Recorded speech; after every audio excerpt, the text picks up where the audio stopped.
Hey everybody, this is Kohdok here, and as you can tell, I'm driving and it is not nighttime.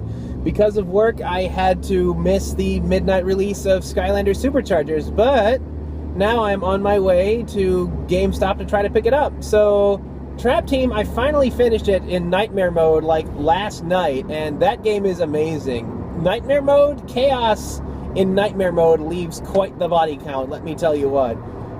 But I did manage to clear it just in time for the new game to come out, so I'll be able to port a whole bunch of the great stuff over there. So, Superchargers actually is doing some extra work with Nintendo for some of the versions of these games. It's actually kind of nice that there's additional versions of the game out now, such as there's the Nintendo gets two different versions. They get the one for the 3DS, and they got the one for the Wii U.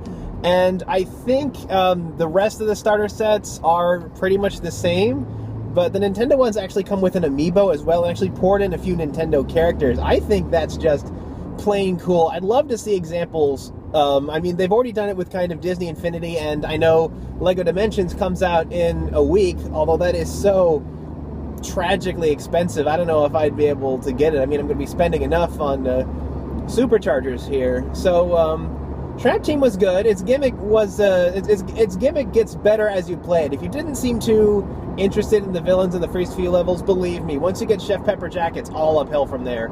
But Superchargers. So Superchargers, I don't know if the traps are compatible with Superchargers. I haven't opened up a box yet to see for myself, so we're gonna figure that out together, I guess. I mean, I'm sure all you guys who went to the midnight pre-release already know. But Superchargers, it seems like an interesting idea to have the vehicles, and you also have the land, sea, and air vehicles, although there are a couple things that worry me. One, I'm worried it might be an attempt to look a bit more like Disney Infinity, who had vehicles and stuff like that from the start. And two, in order to accommodate a vehicle, a lot of games, in order to, like, if they have like a super fast car or something, they just have huge expanses of nothing. I mean, like Banjo-Kazooie Nuts and Bolts is like the worst of this. I mean, even Halo had really huge, sprawled out areas with just nothing to do that you had to traverse on a vehicle, and I'm worried that that is going to be really boring for people who want to explore the levels on foot. I mean, they might do it smartly, like there's some games like Jak and Daxter actually had specialized areas for the vehicles that you could explore, or they might make it like some other games like Paper Mario, where you can only take off and land like on certain little spots here, so you can't just like grab a plane and dodge every single puzzle in the level like you could with Disney Infinity. So I guess we're just gonna have to see. I'll be picking up my starter pack anytime now. This is what I've bought day one. As a lot of you guys probably know, my next gen console is the Wii U, so that means I got the Dong edition of Superchargers. It comes with a variation of Stealth Elf, comes with Dong, which can also double as amiibo down there, and of course the Dong Mobile, the Donkey Kong Mobile. The thing is, I actually kind of like the fact that all the different versions kind of have a whole bunch of different characters in them, rather than them all being the same. But the problem with this one in particular is it means that every Skylander in here is a life element, when the whole point is collecting variety, which I think hurts the Wii U set a little bit, but I'm sure a lot of people are more excited for the fact that they basically get a free Donkey Kong amiibo with the game for getting the Wii U version. I mean, it's one of the reasons I got it. It's also because Wii U's the next console I have. But, so it comes with a land vehicle, but there are also air and sea vehicles. I got here the Sky Slicer and the Dive Bomber. The Sky Slicer is going to be an air vehicle, and the Dive Bomber is a water vehicle, a sea vehicle. Although, oddly enough, I'm finding that all of these vehicles also have elements to them, which makes me kind of wonder if they're going to do like vehicle element gates or gestalt gates, or if, depending on who's driving, if it might be combined elements, kind of like with Swap Force or something like that. Another rumor is that if you match a character to their appropriate ride, they get a power-up. So putting Dong in the Dong Mobile should apparently give you some sort of Super Dong Mobile. I also swung by Best Buy to pick up this steel-plated smash hit here. I actually kind of really like collecting the variants. A lot of times it's like the only version of a Skylander I'll have is the variant version, unless it's a Skylander I really like. So, thing is, with steel-plated Smash Hit, I'm not so sure about him. Like, the regular Smash Hit I'm seeing on the back of the box looks, he looks a lot more colorful. This guy is, where he isn't silver, he's green. That's not a terribly creative color choice. It's actually a little bit ugly, I hate to say. But anyway, let's get these open and take a closer look. So here we are. This is what I have acquired for Superchargers so far. Of course, we have the starter pack over here, which has the game. It also comes with Stealth Elf, comes with the Donkey Kong, which doubles as an amiibo, and it comes with the Donkey Kong cart. First thing I notice is with these vehicles, they actually behave like toys. Like the Donkey Kong mobile actually has rotating wheels on it. The submarine has rotating propellers.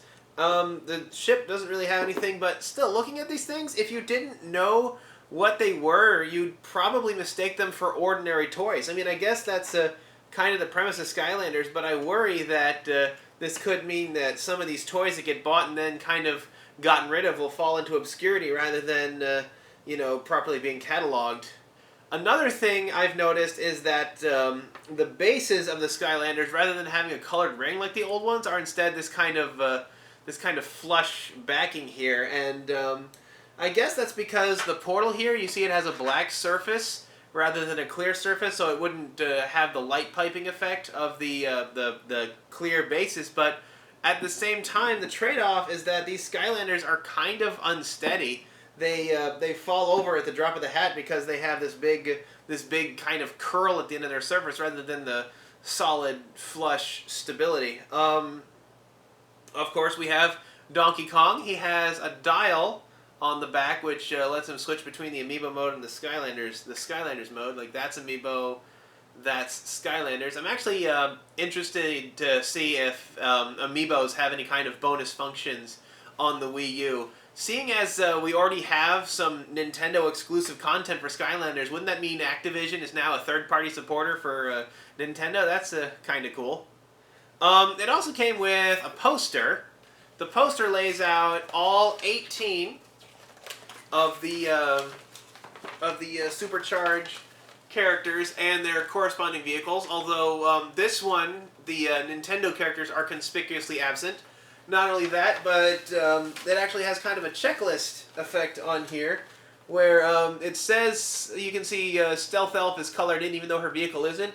At the same time, it also says Spitfire and his vehicle are colored in. I wonder if this was just universal across all of them and they didn't make a Wii U exclusive poster. That's a little disappointing. What is not disappointing, however, is that the new portal, the Supercharger portal, does accept traps. It doesn't have the speaker like the Traptanium portal does, so I wouldn't use it as a replacement for the Traptanium portal in Trap Team, because there's actually some plot important elements that come through the speaker, but it means we'll be able to use villains. It means I'll be able to use Chaos in the upcoming game. I'll probably use him when I film the level. I also have steel-plated Smash Hit over here. Something that's kind of interesting is these Skylanders are both on copper engines. I don't know if that's a trend of the Life Skylanders or if that's it in general, but this guy over here has a green engine as part of his status as a special character. So we'll see a lot of these characters. I really like the variance in these characters and that they actually appear in the game. I don't know if that's done through some kind of special trick in the code where it just, the Skylander itself triggers the additional name and change in color palette, but it's still kind of nice that they have all these variants that they slowly release throughout the year. Like, I imagine we already have a Halloween variant in this guy called Fiesta. I imagine we'll be getting a Christmas variant of somebody. Christmas Bowser would be freaking awesome, by the way, and a lot of other things. So they also included the cards for this thing called Battlecast. I guess it's their attempt to make like Hearthstone or something like that, but it's got instructions on how to download an app along with a couple of playing cards. The Spitfire and Stealth Elf playing cards, again, I didn't get a Donkey Kong card, which is a little bit disappointing, but it shows characters with an attack power, with hit points, and with a special ability. So I assume this Battlecast game is supposed to be like Skylanders' answer to Hearthstone. I don't know what my feelings on that would be, but seeing as Activision Blizzard already owns Hearthstone, I don't even know why they do this. So, anyway, that's the starter set.